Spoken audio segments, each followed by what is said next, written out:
Today, we're here to talk about our brand new Academy section, Rousseau Academy Sales Foundations. Foundations not to mean simple subjects, just foundational elements. Your trainer today is myself, Randy Pearden, one of the sales team members up here at Rousseau. So the Rousseau Academy, just in case you don't know, it is Rousseau's self-directed study program. The Rousseau Academy brings easy to understand, high quality visual content to your fingerprints with any Rousseau.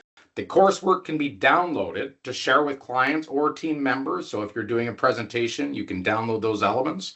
And of course, information within the Academy is being increased and adapted every day. As we like to say, the right training instantly available.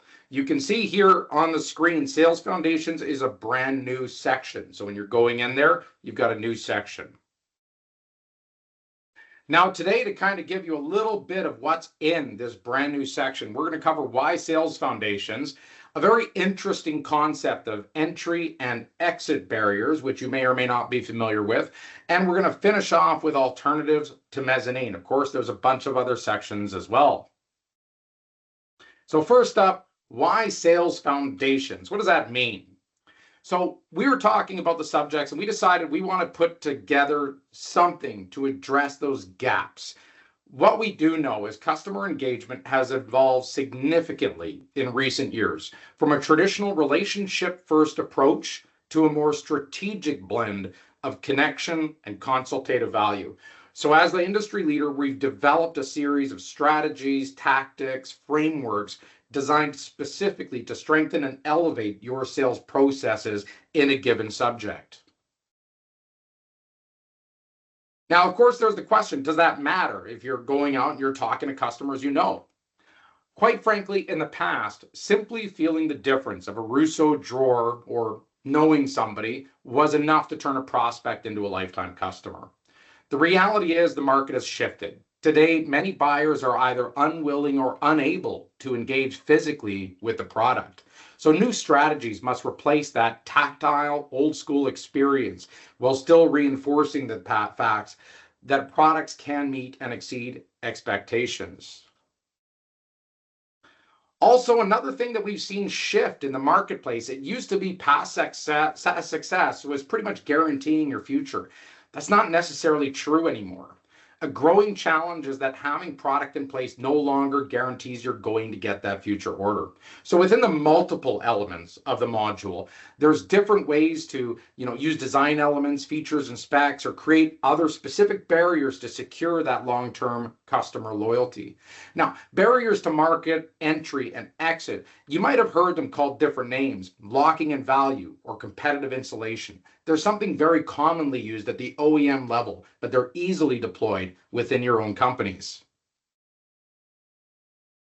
Also within the module, more specific to mezzanine right now, but more modules will be added later, we're going to address complex selling products and strategies. These are going to be reviewed at high level. Mezzanine we'll touch on today a little bit. Some products, depending what they are less about a specific element or a component. You're not getting into the little bits about the details. They're more about the environment of the product or restrictions and regulations that exist in the way of that sale. Closing note on the why, strategy creates opportunity. So when you're going through all of the different modules, there's a lot of different subjects there to increase overall knowledge and offer new perspectives. Now we're going to go right into one of these really interesting subjects, entry and exit barriers. This is one that I know I personally think of quite often. Entry barriers are something that makes it hard for a competitor to gain access to a customer. Exit barriers are something that makes it more difficult for a customer to switch when they're invested. These two concepts, especially with key accounts, can strengthen a long-term relationship even if there's all these buyers and layers involved, and support a defensible sales position with those large key accounts. Now, one of the reasons why it's important more now than maybe it used to be is many large firms are now relying on professional purchasing groups, consultants, procurement teams, and the product and service decisions are often now made by individuals, and I'm sure you've seen it, with little or no direct interaction with not only the products, but you, those expert partners. That shifts open the door for competition. They don't necessarily know the difference between one service value and another service value, even if there's an existing relationship for a long time. Now, this change of behavior, it's worth noting, partly explains some of that shift to buying online, even at a higher cost. And that's a visibility issue. And that's why visibility is currently so important. Now, first up is, how do you identify an entry barrier? You're thinking you want to go into that account. What does that look like? Common examples of entry barriers, and I know we've all seen them, include technical and product knowledge by the competition, specialized accessories, things that you don't normally see, layout-based selling, a weird layout that only they do, or a dimension or something like this, and design support that's hard to replicate.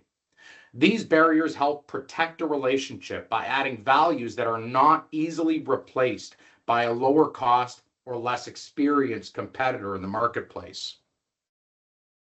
Identifying exit barriers, or I call it cost to switch. Exit barriers are factors that make it difficult or inconvenient for a customer to easily switch brands. Now, that could be somewhat counterintuitive if you're thinking, well, I want to make it easy for the customer. In larger firms, defensibility and easy somehow have to make a compromise. In storage systems, these often include custom layouts, custom dimensions, unique designs, things that are specifically chosen as accessories or services, and system compatibility. When a customer has to invest time, training, infrastructure, meetings to switch from your offering to somebody else's offering, it becomes inconvenient financially and operationally. That's why I call it switching cost. Now, of course, that means what needs to happen is somebody needs to be looking at identifying that opening. Now, of course, from my perspective, that needs to be sales and marketing teams looking for signs of frustration, change, misalignment, a way to open that door. That opening is the crack in the door, as I call it. That's your entry barrier, kind of loosening up a little bit. You need to identify when that happens. Begin by identifying, though, your competitor's weaknesses. Know your competitor's position. Now, normally when we do these sessions, we don't talk a lot about competition because we don't necessarily like to focus on that, but this is the exception. You need to know their gaps of service, their lack of support, what outdated solutions they offer, and what needs they don't meet. That's going to help you know when that opening has come. Once the gaps are found, position your specialized knowledge. Use your design help, your faster support, better products, better alternatives to whatever they're doing, and establish credibility, making it harder for them to just simply come back and go, oh, but we can do that too. And that helps you defend that initial position. Now, it's worth saying, if there are no gaps, none, the competitor's doing a great job with a great product, with a great setup, they're operationally in there, everything is wonderful, you're going to really struggle to break into that account. And it's worth knowing, maybe you need to spend the time elsewhere, or maybe you just accept that and you're committed to that journey. Now, of course, when you're in here, defend the position, put in those exit barriers as hard as you can. Once your solution is in place, focus should immediately shift to reinforcing the position. So you put up a couple of barriers for credibility to start. Now it's time to layer. Look for ways to integrate deeply into their workflow through custom configurations, inspection services, installation services, specialized layout, products that only you can do and are only compatible with what you do. And at that same time, in your internal teams, build those habits of fast support, or how they like to be supported, that consistent service and reliability we know you all do. These are what create the switching cost. Somebody comes in and wants to offset your offer. Now they've got to spend time and money to do so. And that's how you put in those exit barriers, reinforce that position. Now, it's worth saying, without reinforcing that position, the customer could be completely satisfied with you, but it's still too easy to switch, and they may check elsewhere. Now, there's a quick checklist. It's on the Academy. It's easy to find. It's just a quick rundown of things that we just said. So it's worth kind of thinking about them at a very high level. Now, that being said, this isn't for every account. You don't go to an account that buys $10,000 every 5 years and start thinking about the strategic makeup. They're really about the longer term accounts, those high value, high effort, strategically important relationship accounts. Creating barriers in these places is essential. You got to protect your position, justify your brand value, and keep your profits up. Put simply, when working with a large company, a barrier is automatically more likely to be a prudent part of the sales strategy and marketing focus. It's also worth saying, as I said, mentioned before early, unseen is unknown. If customers can't see what sets you apart, they will default to price alone, which means that promoting your brand strength, performance, service, and your customization abilities online, the whole package, is essential. Online catalog companies can overwhelm, but if you have a clear, focused message, it only creates value if it's easy to find. So you have to be easy and you have to be visible. Unseen is unknown. Now, again, with the competition, we rarely talk about competition at Rousseau, but this is, like I said, the one exception. Paying attention isn't it, though, about chasing lost deals specifically. It's about spotting where they're weak. Log and document those gaps. Wherever those gaps are, know them and use them. Once in the door, build that strong exit barrier. Now, our last section we're going to kind of show you just that snippet of coming in this new section is alternatives to mezzanine. There is a mezzanine section as well, though. Why we have alternatives to mezzanines? Mezzanines are complex to construct, design. They can be restricted by municipal codes, fire regulations. Alternatives may simply be worth considering. These alternatives do not require mezzanine certification, and in most do not require any other construction or regulatory approval. Of course, always check local codes. First up is change the dimensions. This is kind of one of the unsung heroes of basic shelving. When you go from a 36 by 12 inch dimension shelving unit to a 48 by 24 inch shelving unit, you already increase the space by almost 50%. So before going up, there's that footprint utilization. Of course, drawers can come after that. Next is the stack and store. You may or may not have seen this product in the marketplace and from Rousseau, but stack and store is constructed simply by taking, and it is a specific one, stacking cabinets on top of each other and putting a walkway. It's common sense and it works. The system is extremely unique though, because it provides an absolutely massive amount of small part storage in a very contained area. Each one of these cabinets would hold hundreds of SKUs. Additionally, this system doesn't require permits, lighting, sprinklers, or engineering. Now check local safety codes on the railing. That's the only proviso I'd put in there. These systems are most often seen in places like the aeronautics industry, where thousands and thousands of parts need to be quick to access and easy to get to.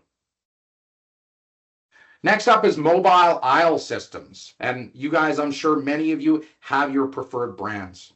Although Rousseau doesn't do the mobile aisle system, we can't talk well enough about how these guys can add so much density in a system. They can be sourced by you, and you know they easily accommodate, shelving, drawers, cabinets, and mini rack. When you put in the mobile aisle system, you kill all the aisles. And again, usually no regulatory approvals, no construction codes, no sprinklers, etc. And of course, the unsung one, working with another dealer. If you're not mezzanine certified, or your capacity is not quite there, or you don't have all of the complementing products you need, it doesn't mean that you as a firm cannot tackle a mezzanine. Think about working with a mezzanine certified Rousseau dealer. Certified partners, they're trained, they bring expertise needed to address those structural requirements and safety considerations. And I would say most are very open and happy to work together, ensuring the factors are helped for and adding to both of your guys' scope. That helps the customer get a complete compliant solution. Now that was, again, a quick view of what's contained in the Sales Foundations webinar. Now today we only covered these three, but as you can see, there's mezzanines, of course, the site visit, the requirements to quote, things like good, better, best, brand differentiation, and more. So I can't encourage everybody enough to get on the Academy and take a look at the rest of this module.